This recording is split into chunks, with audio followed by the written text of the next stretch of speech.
haciendo a las cosas malas, ponga un freno. A esa desubicación, ponga un freno. A todo lo que le está dañando, ponga un freno. A todo lo que le está quitando la consagración, para un momento, para que usted comience a notar ese nuevo día de Dios en su vida, para que usted comience a ver cómo el favor de Dios se está manifestando, para que usted comience a ver cómo Dios comienza a solucionar lo que usted mal hizo. Dios comenzará a restaurarlo. A pesar que usted se equivocó y a pesar que usted lo hizo mal, Jehová lo restaurará, porque será el año de restauración, será el año de restitución, será el año de honra, el año de bendición para usted. ¿Cuántos dicen amén? Amén. La Biblia habla acerca de una historia de un muchacho, aproximadamente entre unos 16 a 17 años, llamado Samuel. Samuel creció allí al lado del sacerdote Elí. Samuel era un muchacho que estaba anheloso. Él anhelaba escuchar la voz de Dios. En aquel tiempo que estaba Samuel viviendo en el templo, en la casa donde el sacerdote Elí, la Biblia dice que la palabra escaseaba y que no había visión con frecuencia.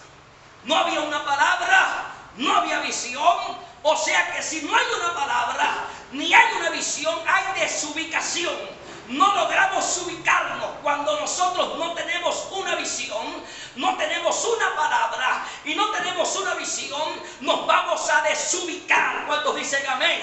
O cuando no hay una palabra del reino, cuando no hay una palabra, porque la palabra es la que te orienta, la palabra es la que te entrega, la palabra es la que llena el vacío, la palabra es la que te da la mano para llevarte. ¿Cuántos dicen amén? Pero en aquel tiempo no había una palabra, tampoco había una visión. O sea que el pueblo andaba desenfrenado, el pueblo no tenía norte, el pueblo no sabía para dónde coger, el pueblo andaba en lamento, en angustia, porque el pueblo era dirigido por la palabra de Dios. Yo me imagino que el pueblo comenzaba a moverse de un lado al otro y decían: vamos a subir a los montes, a los lugares altos, porque en aquel tiempo los profetas estaban en los lugares altos de rodillas buscando una palabra. Y si no había palabra en aquel tiempo, yo me imagino que los profetas estaban arriba en los lugares altos buscando la palabra, pero no había una palabra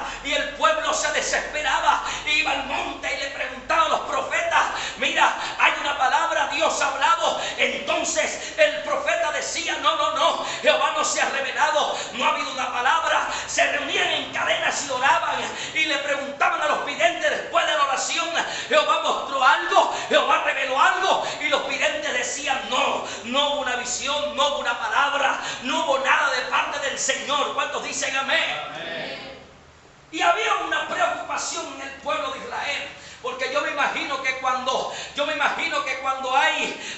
hay una palabra, hay preocupación. ¿Cómo se sentiría usted que viene a la iglesia y de pronto no encuentra una palabra aquí en la casa de Dios? Usted dice: bueno, pero no hay una palabra, no hay nada que me alimente, me voy a ir a otra iglesia, me voy a estar en otro lugar, porque es que el pastor no tiene una palabra, la palabra no me llena, no me muestra un norte, no dice Dios nada de lo que va a hacer, no hay una palabra para yo moverme sobre el 2016. Pero damos gracias a Dios que nosotros tenemos una palabra para movernos en el 2016, porque Jehová ya reveló la palabra por la cual vamos a trabajar y veremos el resultado de lo que trabajemos, porque hay una palabra. Pero en aquel tiempo no había una palabra, no había una guianza, no había nada. Y entonces el pueblo andaba desesperado tratando de buscar una palabra para ser guiado. ¿Cuántos dicen amén? Amén. A su nombre.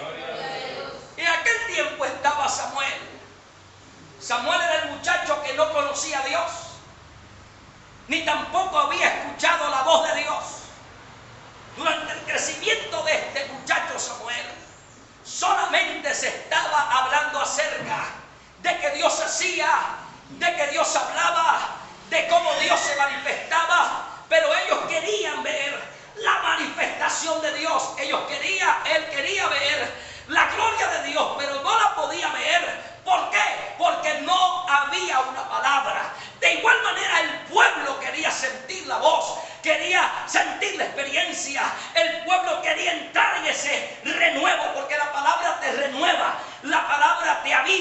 la palabra te orienta, la palabra te corrige. Amén a su nombre. Si a alguien le hace falta una corrección porque necesita la palabra, la Biblia dice que la palabra es como medicina a los huesos. Por eso habrá milagros, porque Dios dará medicina a los huesos. La palabra es como lumbrera a nuestros caminos. Por eso nadie andará en tinieblas ni andará perdido, porque la palabra será la lumbrera en medio del camino. Alguien que aplauda a Dios.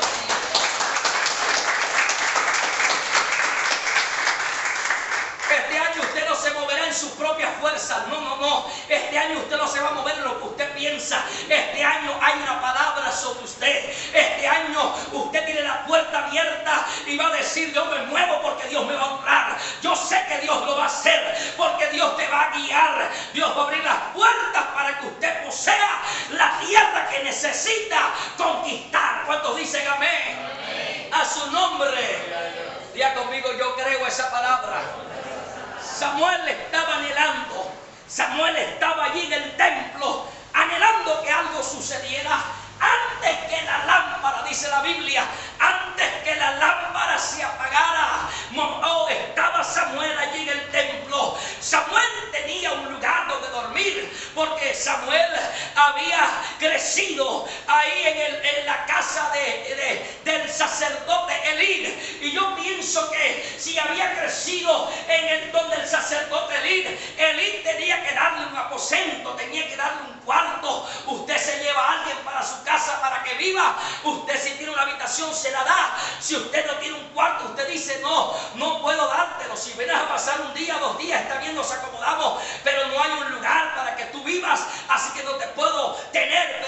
Pero él creció allí, vivía allí. O sea que Samuel tenía que tener un aposento, tenía que tener un cuarto donde dormir. Pero dice la Biblia que él no estaba en su aposento, sino que él estaba en el templo. ¿Por qué? ¿Qué había en el templo? En el templo